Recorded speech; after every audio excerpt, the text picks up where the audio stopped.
Hello, everybody. Welcome to the latest edition of the Pulse with BP. I'm your host, Billy Parvatam. Folks, I'm so excited to be joined once again by my friend, Jacob Jarreau, a longtime coach in college baseball. In fact, we overlapped for a summer in 2017 with the Lacrosse Loggers in the Northwoods League, current sales representative for BSN Sports, and also is a resident of Albuquerque, New Mexico, where he's zooming in for today. Jacob, thanks so much for joining me once again. Thanks for having me on, Billy. I always enjoy spending some time with you here. Yeah, and I'm really excited here I believe this is my first ever podcast doing an episode right before the MLB All-Star game. Usually we take a break from when we do the MLB season preview and then the NFL season preview right before the baseball playoffs right around then. So I'm very excited to do this for the first time with you. But before we get to the Home Run Derby and the All-Star game, let's talk about some great news that we heard about a couple weeks ago, and that is two of the players that we worked with during that summer of 2017, like I mentioned, with the Lacrosse Loggers, were called up to the big leagues after several years in the minor leagues. David Villar called up with the Giants, and Korey called up with the Astros. JRow is someone who obviously coached both of these guys, who was obviously very instrumental in their development during that summer in the Northwoods. How proud are you to see these guys in Northwoods League? I mean, to think about it, you coached two future major leaguers. Yeah, it's special. We were just such a small part of their development. So it's cool to be, hey, I coached that kid in summer. But at the end of the day, those were two of the, not only most talented guys from that team, but just all around good dudes. I think one thing I remember about David was just how professional he was with everything. He was a college kid, but he understood the business of things. He was very mature with that, came in, he got his work done. And I think Korey was a little bit of a different situation where, very highly recruited kid out of high school, at a Power 5 school. I remember that first summer, he was just so raw. He hit tanks and BP, and I remember his arm behind the plate was just, a rocket. And but he did some young mistakes, and I think that's what that summer stuff is for, is to let guys like that who are uber talented just go out and play. And I credit Coach Lou, Brian Lewis, for allowing guys to be comfortable and just go out and play. That's what summer ball is all about. Going out, getting innings on the mound, getting reps in the field, getting at bats. So it's pretty awesome to see those guys finally get the call, and two very deserving guys. Yeah, for sure. I mean, I was texting you, of course, Morgan and Brian and Tom, the other coaches on that team. I was curious, do you have a game that stands out, maybe something they did in the game that stands out to you? Anything kind of stand out to you on that front on the field? I think you shared a video, a Twitter video, kind of a flashback. Anytime a big hit is in late in the game, I think it's pretty special, and usually pretty memorable. I remember Morgan and I always joke about it. Korey made a throw from his knees to back pick somebody, and it's like, college kids aren't supposed to do that. And I think that's where the elite arm talent that Korey has was showed off in that summer. But you know how it was. We played 72 games in 78 days. A lot of those games just mesh. So I don't exactly remember individual instances, but I think more of the culmination of the summer of, Korey was just such a jokester in the dugout and pregame, and he was just so fun to be around. And David, David was a little bit on the quieter side, but he much more mature. And I think he took that as, like, he knew he was the guy that summer, and he knew he was the big bat in the lineup. And, you kind of got to walk with a big stick sometimes and keep your head down. And I think David did a good job of that. Yeah, I mean, like you said, to me, I remember more about what they were like off the field. I mean, David, I remember he had a game-time grand slam when we were down 4 runs in the bottom of the ninth in that video I sent you guys. And Korey, because, with Korey, I was actually there the 2 summers he was in lacrosse, because he was also there in the summer of 2018 after you had moved on to be a head coach. And, that summer, I mean, he did a lot of different things. He pretty much played most of the positions. He even ended up pitching. I remember one game he ended up getting a save for the Loggers. But yeah, like you said, I mean, just remembering them off the field. Like you said, Korey was a goofster. He had a great relationship with Lou. I'd always see them joking around. And On the buses, you'd always organize the mafia games, and just a great guy to just joke around with. And David, like you mentioned, very professional. I remember this is something we would always talk about during the season about, in the Northwoods League, especially as it got later in the season, you'd have guys quit. They'd want to go home for whatever reason. I just remember someone asking David kind of towards the end of the season, hey, David, when are you going home? Because a lot of times at the end of the season, you might hear about guys might leave before the season is done. He said his exact words were after the last game of the season. That's just kind of the type of guy he was. And you kind of feel like you have to have that mentality to really make it to the big leagues ultimately. So obviously very happy for both of those guys. I was looking at their stats earlier. Villar so far, he had 1 home run. He had his first career home run last Friday, 8 hits, 4 runs. And Korey, he's doing a lot of catching for the Astros when he gets in games. He has 3 hits in 9 at-bats for a .333 batting average, and also has 3 RBIs as well. So it's nice to see both these guys off to a good start. I have a feeling both these guys will be in the big leagues for quite a while.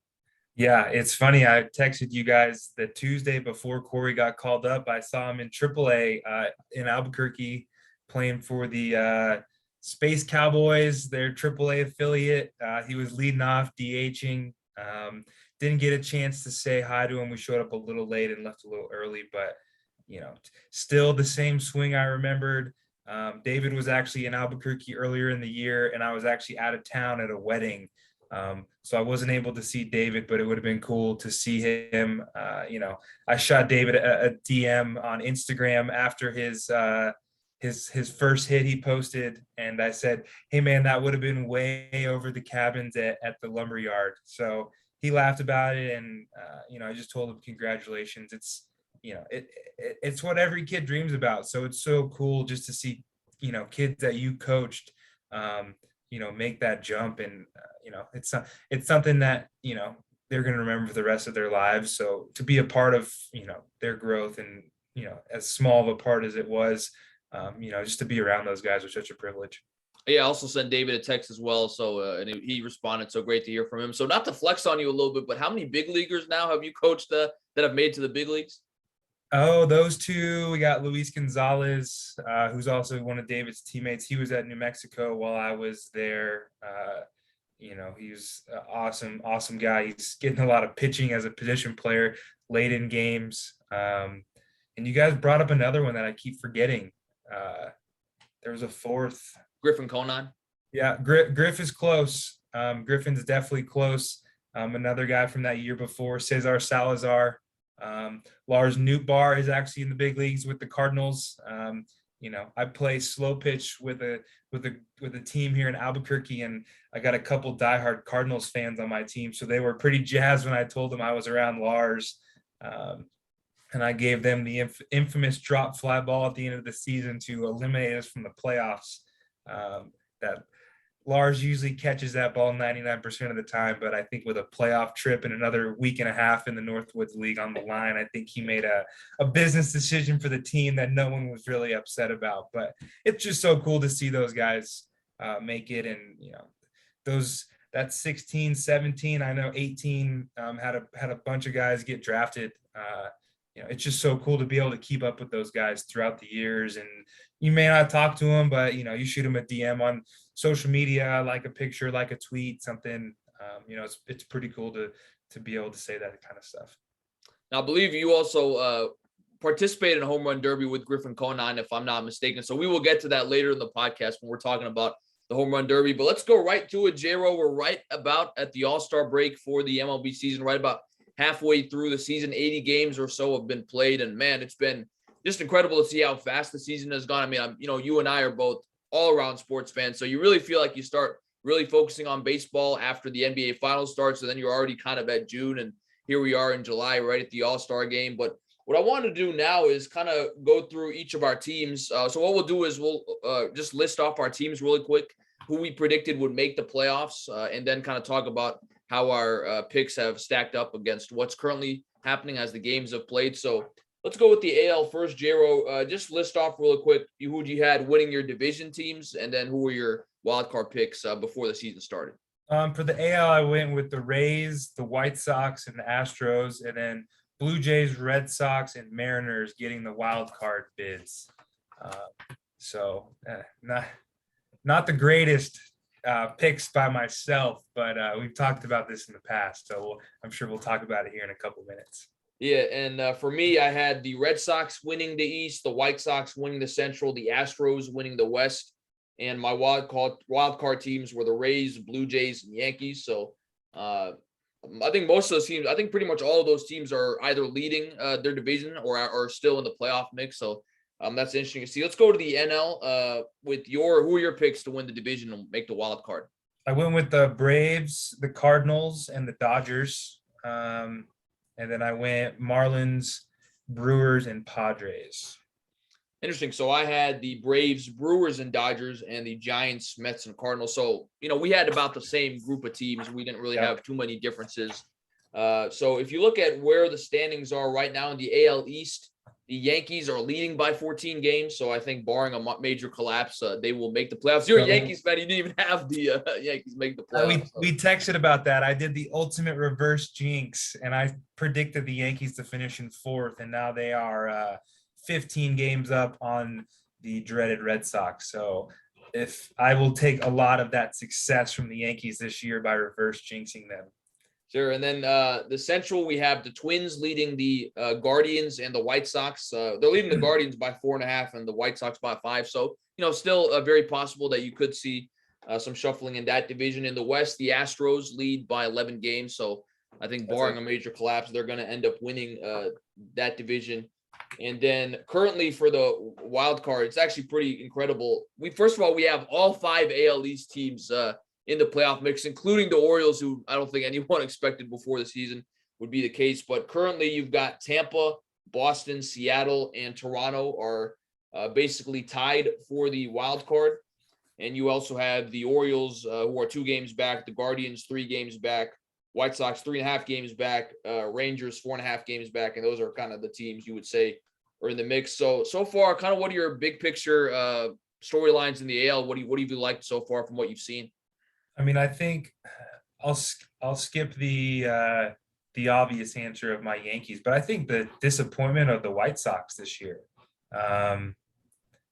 They're 2 games under 500. That's a very talented roster. I think Tony La Russa is getting in the way a little bit of letting these guys go.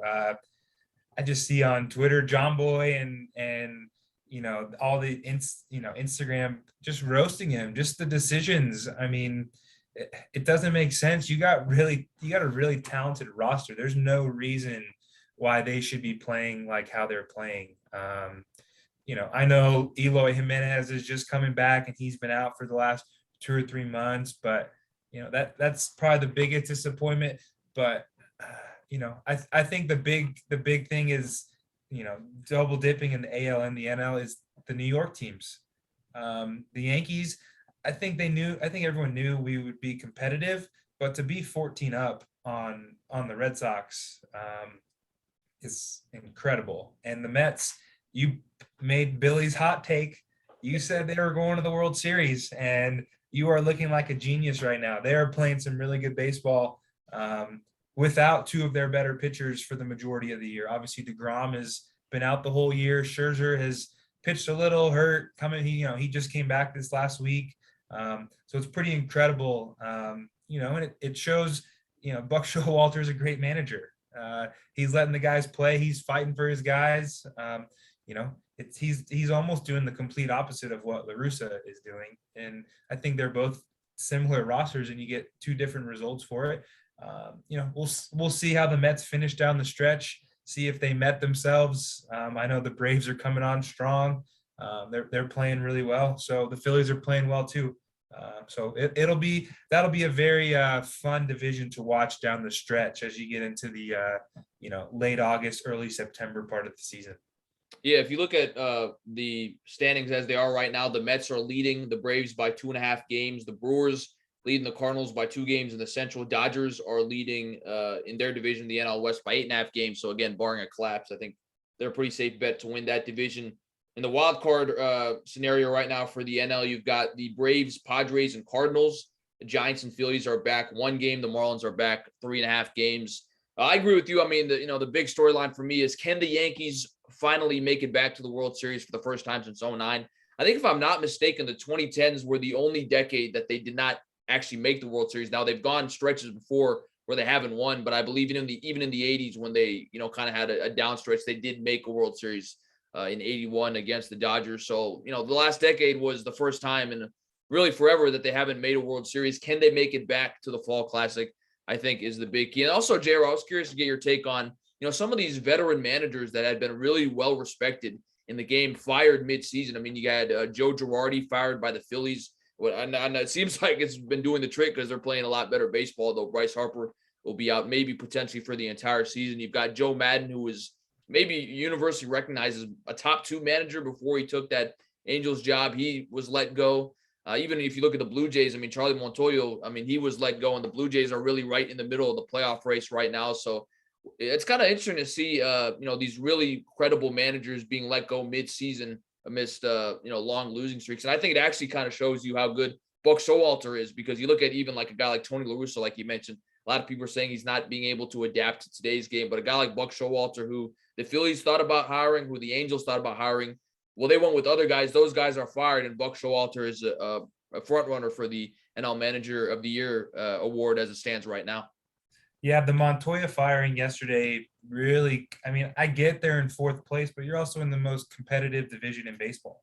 Like you mentioned earlier, everyone's above 500. Everyone's within playoff distance. I mean, they're 5 games over 500.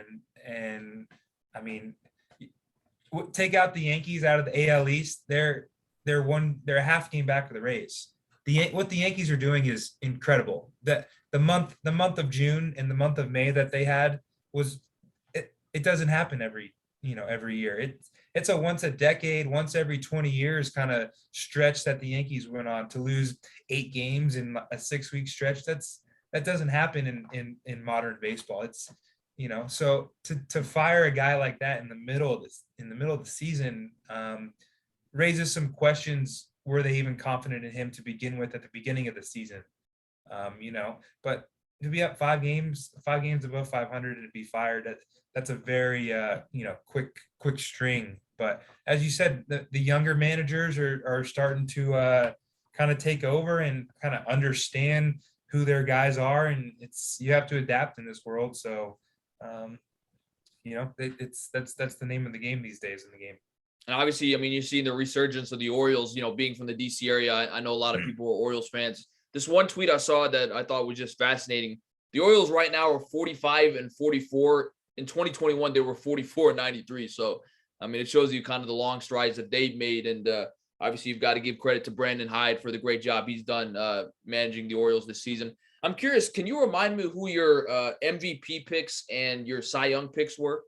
I picked Mike Trout and Juan Soto, and then Lance McCullers and Walker Buehler. And I'm going to guess I might go 0 for 4, depending on, to vote Juan Soto as the MVP when they're 30 games under 500 would be some serious Alex Rodriguez early 2000s MVP wins. He's having a great year. He's on my fantasy team, so he's having a great year, but it just comes down to, can you vote for a guy who's on a 30-win ball club right now? Yeah, I mean, I would say baseball, as opposed to other sports, they have typically, they have in the past given the MVP award to a guy on a bad team if his numbers really stood out. We saw Bryce Harper has done it twice. I think both the years he won MVP, the team did not make the playoffs. But, although Soto's having a solid season, I mean, yeah, the Nats are just terrible. I saw them in Atlanta the weekend, and they're tough to watch. But I think I might go 1 for 4. I had Ohtani winning the MVP, and he's doing a great job right now, both on the mound. I think he has like a .60 ERA in his last handful of starts, and he's obviously doing it with the bat. I also had Soto winning the National League MVP, and in the AL, I had Lucas Giolito. I think that's going to be kind of tough to pull off, considering the White Sox are not pitching well. And then I had Max Scherzer, who obviously has been hurt, so I think he's pretty much out of the running for the NL Cy Young Award. So right now I saw the MVP odds. Shohei Ohtani and Paul Goldschmidt have the best odds to win that award. And Cy Young right now we've got Justin Verlander and Sandy Alcantara. So it'll be interesting to see what happens with that. But I wanted to, before we transition to talking about the Home Run Derby and the All-Star game, I want to give you a chance to have a mulligan. So remind me of your World Series pick again. before the Oh season? man. Oh, here we go. I had the Blue Jays and the Dodgers. All right, so I'll give you a chance right now. Do you want to stick with your pick? Both teams are currently in the playoff mix, or do you want to change your pick? I'm gonna change it to Yankees Dodgers. And do you have a winner? Now that I've already put the reverse jinx on, I'm gonna go Yankees. I'm going all in. All right, I had the Mets and the White Sox. I had the Mets winning the World Series. I'm still going to go with the Mets, but I'm going to go with your Yankees to meet them in the World Series. So I'm going with the Subway World Series. I think that would be pretty exciting. Of course, the two New York teams. So I'm going Mets and Yankees. So we're both changing one half of our pick. JRow is going Yankees over Dodgers. I'm going Mets over Yankees. We'll see how that stacks up at the end of the season. But great discussion on what's been going on with the MLB season so far. Let's now get right to, I think, the part that we were excited to talk about, and that is the Home Run Derby is coming up next week on Monday night, followed by the All-Star game on Tuesday night. Of course, the festivities being held in Dodger Stadium in LA this year. It was supposed to be in 2020, the All-Star game in LA, but obviously had to get shuffled around because of COVID. Great to be back this year. But as we look at the Home Run Derby participants, JRow, I mean, what a field. We've got Pete Alonso, the two-time defending champion, going for his third straight. You've got Kyle Schwarber. You've got my guy, Juan Soto, Ronald Acuna Jr., Julio Rodriguez, Jose Ramirez, Albert Pujols. Of course, he was named an All-Star kind of as like an honorary gesture because he's in his last season. Miguel Cabrera was also named as an AL. I saw your face when I said Pujols. That'll be an interesting discussion there. And I don't believe as of this recording, they've announced the last guy. I thought I saw Stanton maybe on Twitter, but that might have just been some guy saying something. But so far, what we know, what do you think about the field, and who's your favorite so far going into Monday night? I'm really excited to see Pete Alonso and Kyle Schwarber. I think those two guys are just kind of built for it, kind of bigger guys, twitchy, fast bats. So I don't know how the bracket's going to stack up, but I think those two guys in the finals would be really fun. Soto, yeah, he hits homers, but I don't think that's his game. His swing is like really involved too, so I think that kind of plays a part into it. Julio Rodriguez is going to be fun. I think they always just pick a rookie, a young guy to get in there, and he's been the best rookie in baseball this year, so that'll be fun to watch him. Again, Jose Ramirez, another guy, really good baseball player. Don't know how he's going to do in the Home Run Derby. Acuna could be fun. He might hit some of the farther balls, but he also, I feel like, has the biggest chance of missing. And he's a high floor, low ceiling guy. The one I want to talk about is Albert Pujols. I mean, do you think he's gonna be alive by the end of this round? I think the cardio is going to be the issue. This isn't the 05 Home Run Derby where you get 10 outs.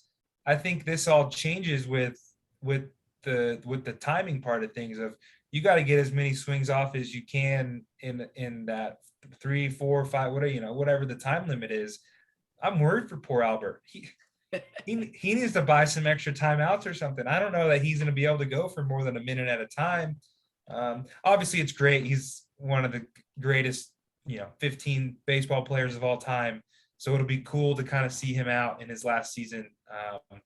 But obviously, kind of a courtesy thing. I'm just worried about the cardio aspect of things.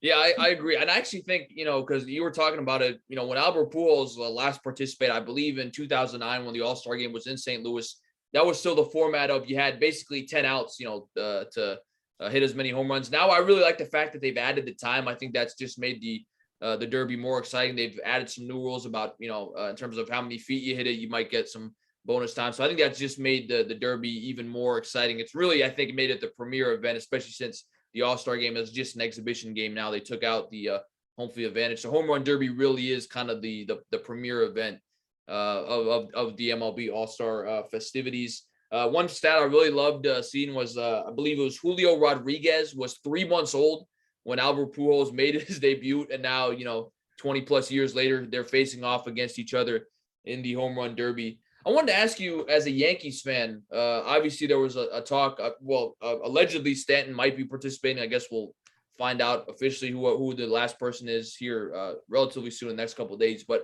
a lot of people wanted Aaron Judge to participate. I mean, he leads the MLB with 30 home runs. He's on pace to break Roger Maris's single season, in my opinion, the single season home run record, but certainly for the Yankees of 61 home runs.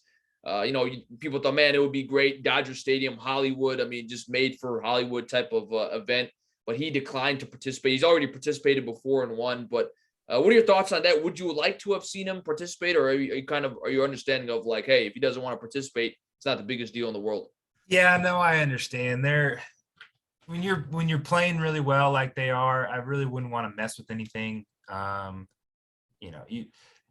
feel like that stigma's kind of going away a little bit, but I feel like 10, 15 years ago, it was, if a guy wins the Derby, he's going to slump in the second half. So I really don't want to see that there. So, he's like you said, he's already participated. He's already won. What's there for him to do? I say let the other guys have a chance at it, and I think it makes it more fun. Obviously, it'll be cool to see Pete Alonso if he can win it for a third time, but redundancy in sports is happening too often. So I understand that. But who would you want as that last eighth participant? You have anyone in mind? I have a good one.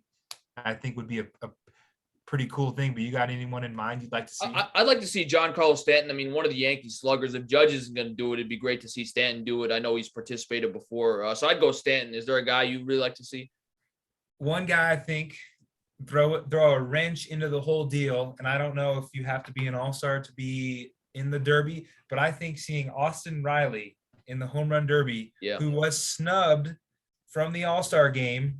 I'm looking at his stats right now. He's fourth in the league in homers, 25 homers, 98 hits, hitting 283, 58 RBIs. He's a top 5, top 10 statistical, offensive guy this year. He got snubbed. I think it would be awesome to see him go in there and win the Home Run Derby, and kind of a little bit of an FU to everyone for not getting the nod in the roster. Obviously, someone could get hurt in the next couple of weeks, and he might get in there, but tough when you have Machado and Arenado on your side of the league at your position. So, and to see Garrett Cooper get in, didn't agree with that, but.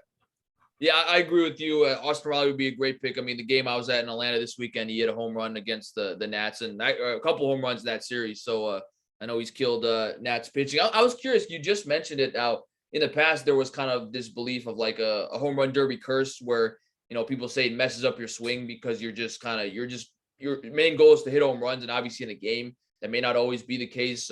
Do you think that curse is legitimate, or do you think it kind of depends on the person? Because people have said for guys like Pete Alonso and Kyle Schwarber, they have uppercut swings anyway, so it wouldn't necessarily affect their routine. Yeah, I agree with that. I think a lot of the swings nowadays are tailored to, hitting the ball out. Not saying that home runs were a mistake back in the day, but now guys are strictly paid to hit the ball over the fence. I think it was Tom one summer gave me a Barry Bonds quote, and he said, if I square up a ball 60 times in the year, I did my job. And the fact of if he squared up the ball, it's probably going to go out, being Barry Bonds. So these guys, all their job is to square up the ball 60 times. And with how strong these guys are these days, and the way their swings are mechanically designed, the ball's going to go out. So I don't think it's as big of a deal as it used to be. But you just don't want to get out of, it's some guys like to take the off days. It's a long season. And if you make it to the finals, you're swinging a couple hundred times that night. And that's a day of extra rest that you could get. So I don't know. I believe that you actually do not need to be an all-star. I think Pete Alonso, when he won last year, was not an all-star. And remember, Eugenio Cespedes, when he won 1 year, he was not an all-star. So we'll see. I mean, they very well could ask Austin Riley. And if he's not playing the all-star game, I mean, wouldn't be bad for him to show up. I'm curious, though, because I mentioned this earlier in the podcast. You have a unique perspective because you've actually been the guy throwing to someone in a home run derby, Griffin Conine. We talked about it. I believe that home run derby was on ESPN because a couple balls were hit out into the river. I mean, what is it like as the guy throwing BP during the home run derby? I mean, you, I think were well known for a lot of guys loved when you threw BP to them. So of course that makes sense that Griffin asked you. You've got Pete Alonso. He's asking this same coach that he's done it the last couple of years to do it again this year. So what's kind of the key to throwing BP during a home run derby? I mean, do you guys have a conversation before you do the actual thing? I mean, what's kind of that whole process like, and what's kind of your mindset? Do you feel a lot of pressure because you're the guy throwing the pitches? Yeah, it's a weird one. That first one, like you mentioned, was on Lake Michigan, I believe, if that's the right lake, one of the Great Lakes up there. And they had us thrown on a dock, and the hitter was at the end of the dock, and you had a 6 foot wide concrete slab that you're throwing on, and hopefully you didn't lean the wrong way and end up in the water. But uh, you know, it takes a little bit of time to get to know these guys' swings. So yes, there is a little bit of conversation beforehand, but you got to know where your guy likes it, which is usually that last round of BP when they like to let it fly. Usually the first couple rounds, you have some situational stuff, some hit and runs, some move 'ems, trying to lift the ball, trying to hit the ball on the ground. And then as they get looser throughout their BP, usually that last round is where guys let it eat and try to hit as many homers as they can, even on a game day. So you tend to learn those guys' sweet spots. Griffin being a lefty hitter, like the ball down and in. I've thrown to guys that like the ball up. Some guys like it away so they can yank on it. So there's a little bit of conversation. But as the thrower, if it's tough watching guys that can't throw BP that do it, because you just feel so bad for the hitter, because the hitter wants to swing. And I was blessed to be able to throw good BP there for a good couple years. And I knew where my guys liked it, and I knew the speed that they liked it. Griffin liked it a little bit slower. I've thrown to guys that like it a little bit harder. Even before Griff, I threw to another player from a different summer team. His coach didn't travel with him, Willie McGinnis, and we just had never worked together. So he wasn't used to me. I wasn't used to him. He liked it in a certain spot that I wasn't as comfortable throwing to him with. So I think I've thrown in 3 derbies, two in South Dakota and one with the loggers. So it's just knowing your guys. And as much as you think everyone's watching you throw the BP, they're really just watching the hitter. But you do feel good when you find their sweet spot. And I know Griffin did the college home run derby as a junior at Duke in Omaha during that week of the College World Series, and he had his dad throw to him.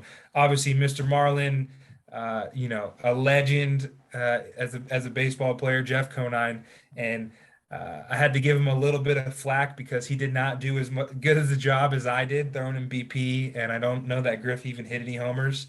But it was cool to see father-son do that kind of thing. But I had to give Griff get a little grief that weekend and tell him, hey man, you should have just flown me out to Omaha. I would have came and thrown for you.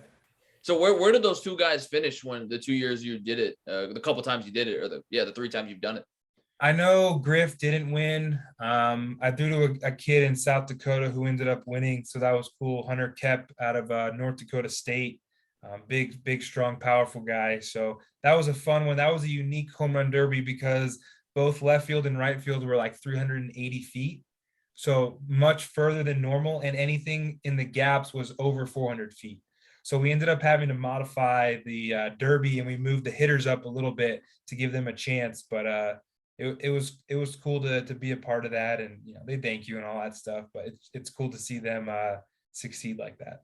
And obviously this format, I believe, if I'm not mistaken, was you had 10 outs, like kind of like the old MLB home run derby format. I mean, is it kind of like, I'm guessing you're probably throwing a few pitches to start for them to kind of get a feel for where you're throwing it before they even risk swinging at the ball? Yeah, there's definitely a couple. They like to get their timing down. We hit on a field with Griff.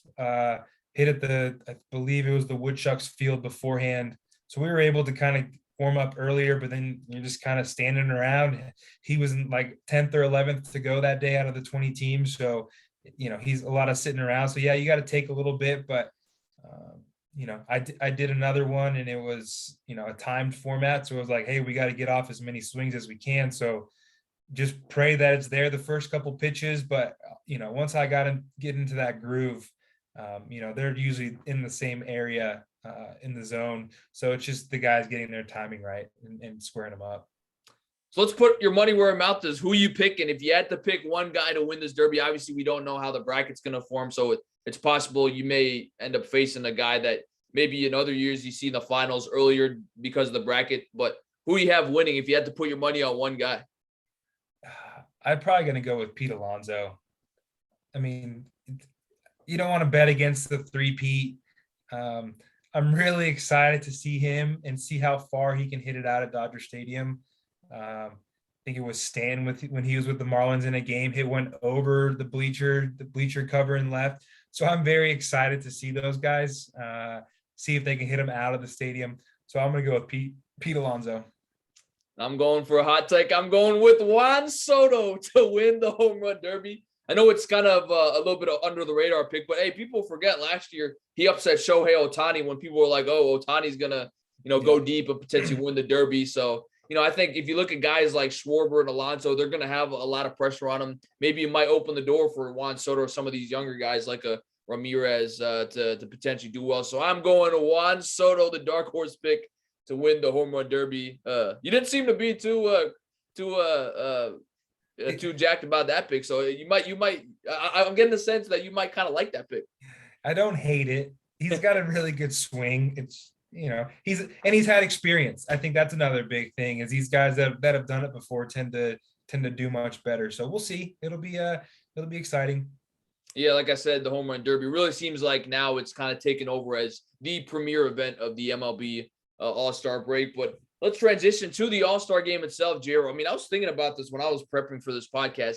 The American League has won 8 consecutive years. I mean, that to me just seems insane. I mean, and before that, I think there was a 13-year stretch that they had won. So, I mean, the AL has really dominated the All-Star game these last couple of years.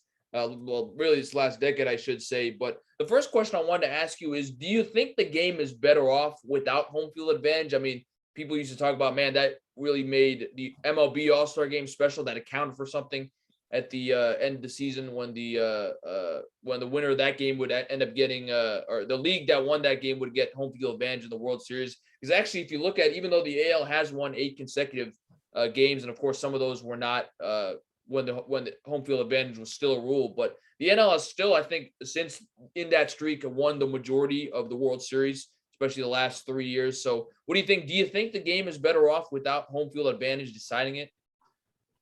I'm not the biggest fan of the All-Star game determining it. I think it should go to the team with the better record. What's the point of the regular season in fighting for those last couple games? Obviously, you want to win your division, you want to get a good seed. You want to be, the higher seed to play the lower seeds, but I don't think you should allow the All-Star game to determine it, because just for example, someone for the Pirates could have a game-winning hit this year to win the NL, and the Pirates aren't even sniffing the playoffs, and they just determined the World Series. They had a part in the World Series. I'm not a huge fan of that. I think it should go just like every other, like the NBA, the NHL, whoever has the best regular season record. I agree with that. And I'm curious to hear your take on this. I still, even with taking out the home field advantage, still believe that MLB has the best All-Star game, because I think it's the closest to actually feeling like an actual game. I mean, the NBA has gotten a lot better with the format that they have in the fourth quarter. But we all know the Pro Bowl is a joke. That's never going to be an actual game. But even without home field advantage, you still feel like the All-Star game. I just get goosebumps, watching the player introductions. Then you kind of just have a chance to appreciate the history of the game. Depending on the stadium you're in. I'm sure they'll have some Jackie Robinson tributes this year, some of the great Dodger players of all time. So for me, I still love the All-Star game. It's one of my favorite events in the summer because you really, as a baseball fan, really learn to appreciate the tradition and the history of the game. Do you think MLB has the best All-Star game? Oh, 100%. I think it's uniquely the one sport where it's so individualized that you don't need a ton of team training to play. I mean, you can get 9 guys off the street and go play a game right now. But in basketball, I feel like there's plays you got to run in the traditional sense. I think it's the most. It's the All-Star game that is the closest to regular season action. Obviously, like basketball players can run pick and rolls and screens and all that stuff, but they're not running their team set plays, their set designs. Obviously, you're not going to install an entire NFL package for for a Pro Bowl game. Obviously, with football, a lot of the plays are the same and they just have different names.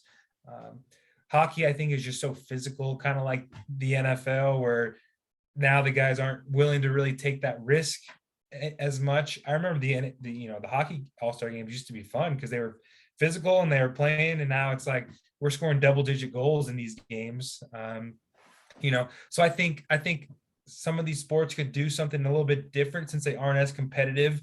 Let's do an NHL one where the goal's bigger.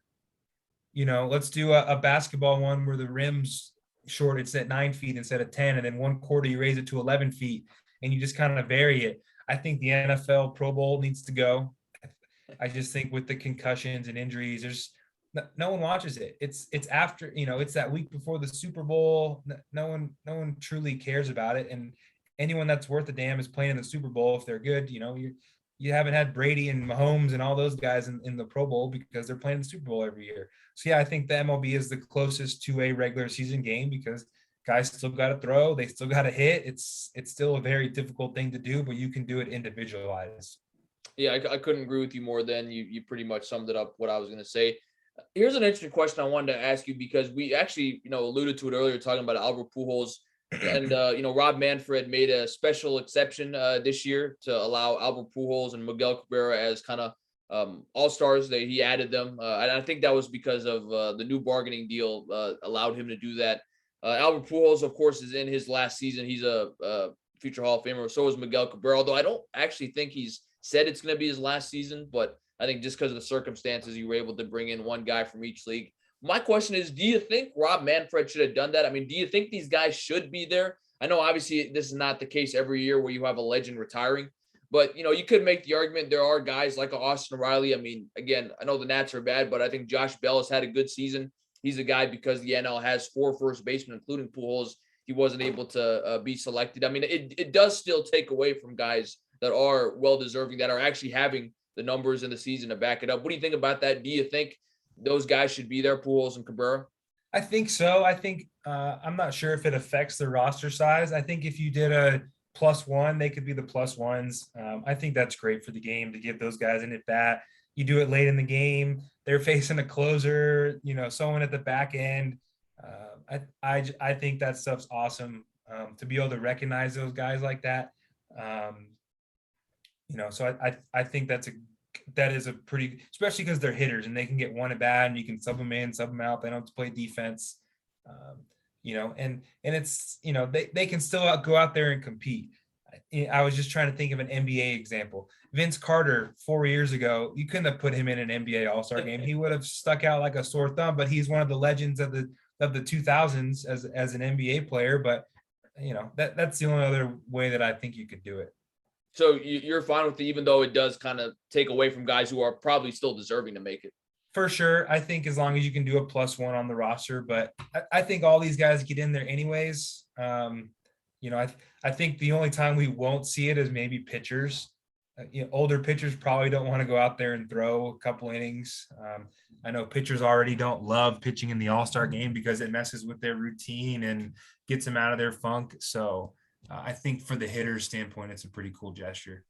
Do you have a prediction for the game? I mean, obviously it's an exhibition game, so anything can happen. It seems like in recent years, I always say take the under in All-Star games because I think the pitching is way better than the hitting because, you got these hitters. I mean, they might be facing a new pitcher every time they get in that bat. And then obviously later in the game, you've got substitutions with the position players. So I always say take the under. If you had to predict, do you think the American League wins its 9th straight? Or do you think the NL will finally win? And then give me an MVP prediction as well. I'm going to go NL only because it's in Los Angeles. I think if there's a place to break it, that's the place to do it. And let's see. I'm trying to think. A hitter on the NL. Ooh, I don't know. You think Pete Alonso could double dip and get the home run derby and the MVP? I would like to see a parlay on that right there. Yeah, I was actually going to go with Juan Soto as my NL MVP pick. I will have the NL winning. I think because also, I might be wrong, but typically it seems like the reserves come in earlier in a game. It seems like, even though it might not be the case, that reserves end up playing a lot more than the starters. So I think, especially late in the game, if it's tied or if it's a one-run game and someone has a big hit, it's more likely to be a reserve. So I'm going the NL winning, and I will also have Juan Soto winning the MVP. So we both, I guess, are double dipping here with our picks. Throw some money on that parlay, but I'm going Juan Soto. JRow is going with Pete Alonso. But great discussion, of course, on the All-Star game. I guess one other question I have before we transition away from baseball is, do you have any prediction or maybe just any commentary you want to add on the state of the game? I mean, I know I guess here's one question I want to ask you is that it seems like maybe robot umpires are coming.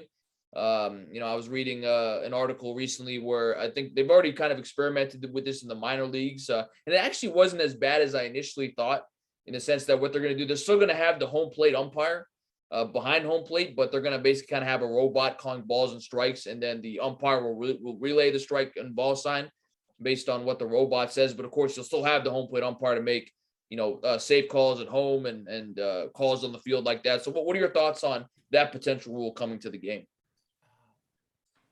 I think the biggest thing with the umpires this year, and I feel like we're seeing more umpires getting exposed. There was a stand at bat on Sunday night that he struck out on 3 balls that were outside of the K zone. I think the K zone is doing more harm than good to the umpires.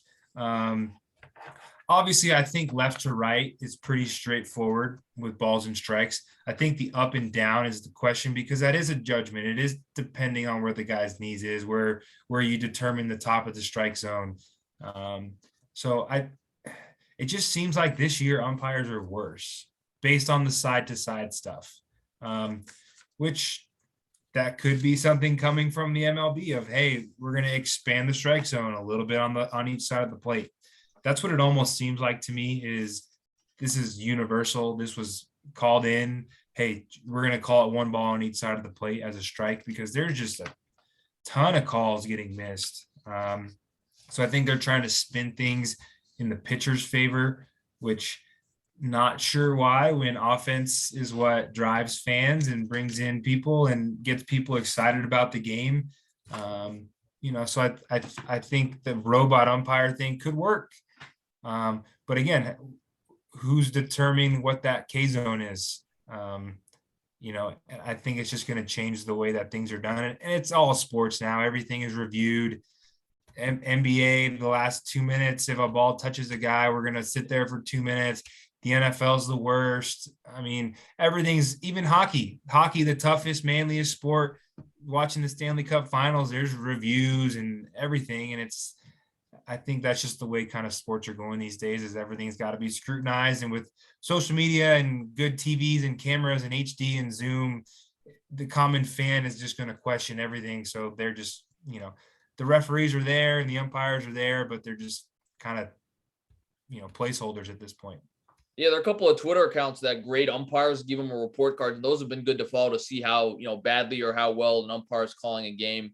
I agree with you. The idea that, has been presented with the robotic umpires actually doesn't seem as bad as I thought. I don't think it would take too much away from a game. I guess I'm curious too, as a coach, a guy who's obviously been a manager and also a coach, when would you chirp at an umpire over balls and strikes? I mean, what is it that you would be seeing from a dugout that would make you want to chirp, like questioning an umpire's strike zone? I mean, what's kind of your mindset? What are you looking for from the dugout and how the umpire is calling the game? I think there's two things. There's blatant missed calls, like just not even close, balls that are way low in the zone and balls way up, and clearly guys are safe, guys didn't touch a base, those ones. And then I think the tough one for the players especially is the consistency stuff, where if an umpire is calling a pitch down, everyone gets used to it. That's kind of how I taught my guys is, hey, he's calling it down, there's nothing we can do, we got to adjust, we got to be able to hit the low pitch. And then, we're on the mound and he doesn't call it for us. But our guys have been used to it all game. And I think if an umpire can stay consistent through a game, whether, like you said, those Twitter accounts, they have the hot charts of where guys call balls and where guys call strikes. And hey, this guy calls it more up, this guy calls it more down. He misses more down calls, misses more up. So being able to stay consistent, I think, is the bigger thing, and the thing that drives us coaches crazy, because that's all we want is consistency. Yeah, and I think one of the best videos of the season was the Kyle Schwarber outburst against Angel Hernandez, noted bad umpire. But I mean, you could see that at bat, he got ejected. I mean, he was calling a ball way outside a strike and up by a strike, and you saw Kyle Schwarber's reactions to that. So that was pretty funny as well. And that's also something I remember John Boy mentioned too about why do all the umpires have to call balls and strikes? I mean, because they kind of go through a rotation each series. But if you clearly have a guy like Angel Hernandez who is bad, notably bad, and the union, you can't fire him because the union will protect him. Why do you require each guy to call balls and strikes? Maybe that's something they could look at is, hey, if a guy's been pretty notably bad, as MLB has even said about Angel Hernandez in court, maybe you don't have him call balls and strikes. I think that might be something they could look at in the future. Yeah, I just think I've never umpired behind the plate, but I think it's just so physically and mentally taxing because you're locked in for every single play of every single game, every inning, every pitch. Whereas in the field, yes, you're paying attention, but you're not having to stare at a white ball coming at you 100 miles an hour 250 times in a game. So I think if you did that, you'd have to give guys the normal days off. I think having guys call back-to-back home, games behind the plate would probably lower how good they are. If you had to do 3 days in a row, you're going to be pretty tired by that third one and probably, miss some calls. Yeah, definitely good perspective there, but a great discussion on baseball from talking about our season predictions and the home run derby and the All-Star game. Very excited to see what happens coming up on Monday and Tuesday. Close out the podcast, JRow. I wanted to kind of ask you a couple of express round questions, see what your thoughts were on that. Be on the hot seat, so are you ready for that? Yes, sir. So give me your best ejection story. I mean, I know you have gotten ejected a few times, but what's your best ejection story? Why'd you get ejected, and where did you go physically after you got ejected? Let's see. I got ejected 3 times over 2 years in South Dakota. Had the first suspension for a coach for apparently the way I handled my ejection. Didn't agree with that appeal, didn't win the appeal. Probably the most notable one was my second summer. We home run hit, very foul. I mean, 15, 20 feet foul. Doofus behind the plate calls it a home run. I went out there. I mean, I was fired up. We were on a little bit of a skid, so sometimes you got to do that stuff. And I like sticking up for my players, and I kind of let the guy have it. And there's certain words that you say to umpires that are automatic ones. So I just kept referring to, hey, we're going to watch the film. We're going to watch the film. You're going to look like an idiot. Our newspaper guy found the baseball the next day in the park and took a picture of it. And it was in the newspaper that week of this ball was called the home run, all this stuff. So, and then once you get ejected, you go change in the locker room, and then it's summer ball. So I went up and sat with my host family for that game. And then, you get the suspension the next day. So I actually went up in the radio booth and did some color analyst with my guy Mark Cochran there for 3 or 4 innings, and just kind of talked and hung out, and kind of let the players do their own thing and let my assistants run it. But yeah, there's certain words that you say that immediately get you ejected. Is that something you feel bad about after the fact, or is it even now you're like, it is what it is? I don't feel it is bad what it is, but I was selective. I was only going to get ejected if I felt like the guy was, number one, wrong, and number two, wrong multiple times. Rarely does a guy go out there and just get ejected for one bad call. It's usually a buildup, especially in summer ball. You see a lot of those umpires a lot, and things build up, so it's, you kind of get egged on a little bit by the dugout too. They're yelling, getting fired up, and then, you kick some dirt on them, you say a couple words, you're gone. You throw the bucket back on the field with all the balls, so there's definitely times that you pick and choose your ejections. NFL prediction: who do you think is going to make the Super Bowl next year? Bucks. Bucks Super Bowl champions. And who would they play? I don't know. I think it'd be fun to see the Chiefs again. There's so much change in the NFL this last season. I think more than we've ever seen, guys moving around. So I think it's going to be a very very interesting NFL season this year. I think you're going to have your probably 3 or 4 top teams, but then I think teams like 15 through 20 in the league are all going to be pretty similar. I think the talent levels growing pretty large.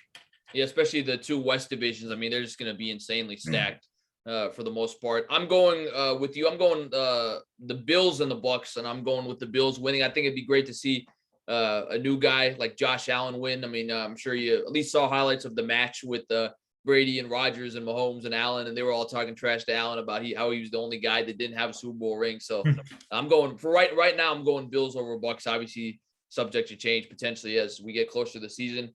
NBA Finals predictions. We actually didn't talk NBA last time, but we've seen some interesting moves in the NBA already. We may see some more moves before the offseason is over. KD might get traded somewhere. Kyrie might get traded somewhere. You've got a lot of different teams. Of course, the Warriors won the championship. They're 4th in the last 8 years over the Celtics. Who are your 2 teams that are going to meet in the NBA Finals next season? Who do you think is going to win? Ooh, man. I think, like you mentioned, the KD stuff is going to be huge. I think that's going to cause some stuff to move around. I think we texted about this. I like the Bucks this year. Obviously, Chris Middleton getting hurt, you can't predict that. As much dog as the Celtics got for losing, that's still a very young and talented team that outperformed what they did, and now I think they know that they belong. I think seeing if Tatum can elevate himself into that next tier of player, that I think he's knocking on the door of being a superstar, but I think the finals kind of exposed him. He played a lot of basketball too. This was another weird season, shortened off season, coming off a shortened season before that, coming off the bubble season. So, I think this next year will give a full off season, a full reset. So I think it'll be interesting. I think the Warriors, again, you can't count them out. So it'll be interesting. I'd like to make that prediction in a couple months once rosters are finalized and trades are done and stuff like that. So I would say right now I'm picking the Bucks to win it all. I think because again, I mean, look at it. They didn't have Chris Middleton and they still took the Celtics to 7 games. I mean, that shows you how deep their team is. They also added Joe Ingles off the bench. They signed him earlier this offseason. I really like that move. And again, I don't know what would have happened if the Bucks had played the Warriors, but I got a feeling I don't think the Warriors would have shut down Giannis like they seemingly did with Jason Tatum for games in that series. So I'm going with the Bucks. I'm going with the Clippers. I know that's kind of a little bit of a hot take out there, but I mean, Ty Lue's one of the best coaches in the NBA. Kawhi and Paul George haven't really been healthy. A lot of people feel like the first year that they were together, they should have beaten the Lakers in the bubble. So I'm going Bucks and Clippers. And for right now, obviously, we'll see what happens with the rest of the offseason. I am going with the Milwaukee Bucks. My final question for you, JRow, obviously you've been so gracious with your time, is if there's one athlete that you would pay money to see that's still playing, so we won't dive into the retired pool, but one athlete that you would pay to see in any sport, you're shelling out, there's, I don't want to say there's no budget, but you're willing to spend more money than you would to see this guy play any sport, who would it be? LeBron James. That is one that LeBron's my favorite basketball player. Obviously didn't grow up with Jordan. I grew up with LeBron. It's just been so fun to watch him. I kind of am one of the LeBron fans where I root for his team because he's there. So I've always rooted for LeBron. And I know he's ending near the end of his career. So I gotta make a move and go see him one of these days, maybe try to get up to a Nuggets or a Suns game, but he's probably the number one guy that I have on my list that it's like, I need to see that guy and his window is closing. So definitely go with LeBron James. I honestly might agree with you. I think typically when people ask these questions, I probably would go with the basketball player because, in the NFL or football, you're watching, guys who, football, you got guys wearing their helmets, so you really can't see them. And even in baseball, I mean, unless you're sitting, really right near the field, you may not even see the guy you want to come to see. That's kind of the case when I was watching Soto and Acuna the weekend. If you're sitting far away, you really don't feel like you're watching him play. So I would say LeBron James, because again, with the only 10 players on the court, you really feel like he stands out. I guess actually one other question I wanted to ask you before we close out is, I know you're a college baseball fan as well.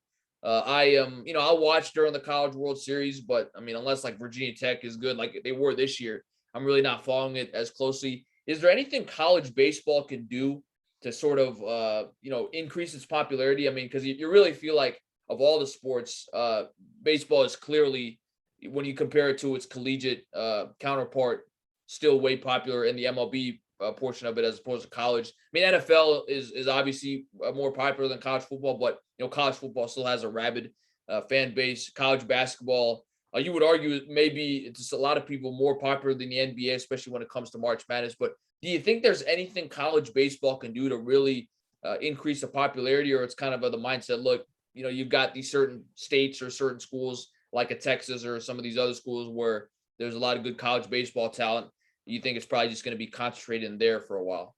I think they're in a pretty good place right now, to be honest. I think they're slowly growing. I think the social media stuff is helping. There's a lot of college baseball Twitter accounts that are posting stuff and keeping people engaged and allow me to check highlights all over the country. So I don't know what they could do, but I think they're kind of in a good place for what their niche is they college baseball fans. And when a school has a strong fan base, they are a rabid fan base. I mean, Ole Miss, Arkansas, LSU, I think it is also the one sport where the non-Power 5 schools have a good draw. I mean, you have the Southern Misses, you have East Carolina, you have these, the six, the other conferences, and those schools sometimes draw more than the SEC, Big 10, Big 12 counterparts.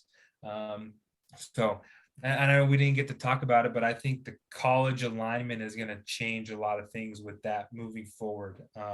And that's a whole nother hour-long episode that we can do together to discuss that. But I think we got to see how all that plays out, because I think we're just going to have 2 or 3 conferences here in a decade. And, yeah, I mean, you alluded to it, USC and UCLA moving to the Big Ten in the next couple of years. So they'll obviously be I can't wait to see the Cali Bros playing in Champaign, Illinois in a March conference series with snow on the ground. That will be a sight to see. Yeah, and obviously, I mean, you're being an LSU fan, you're already in the SEC, so you're set. But obviously for schools like Virginia Tech, my alma mater, it'll be interesting to see what happens with the ACC and some of these lower conferences, Pac-12. Whether or not they'll be able to sustain themselves for. Like you said, it'll end up being we'll kind of merge into 2 or 3 conferences. But we definitely got to pick up on that topic next time when we do another podcast. Maybe when we're previewing the playoffs, we'll discuss that as well, because we'll be right in the middle of college football season. But JRow, we are over an hour on this podcast. Man, it's been so much fun. Like I mentioned, this is the first sort of podcast I've done where we've previewed the Home Run Derby and the MLB All-Star Game kind of right in the middle of the MLB season. So that was a lot of fun. But man, thanks so much for chatting. It's always nice chatting sports with you, and very excited to see what happens on Monday and Tuesday with the Derby and All-Star Game. Yep, I appreciate it, Billy. Always a pleasure to be on. And until next time, my friend. For sure. Well, thank you so much to Coach Jacob Jarreau for joining me on the latest edition of the Pulse with BP. Thanks so much to everybody for joining us. Enjoy the All-Star Game and the Home Run Derby, folks. We'll see you next time. Love you 3000.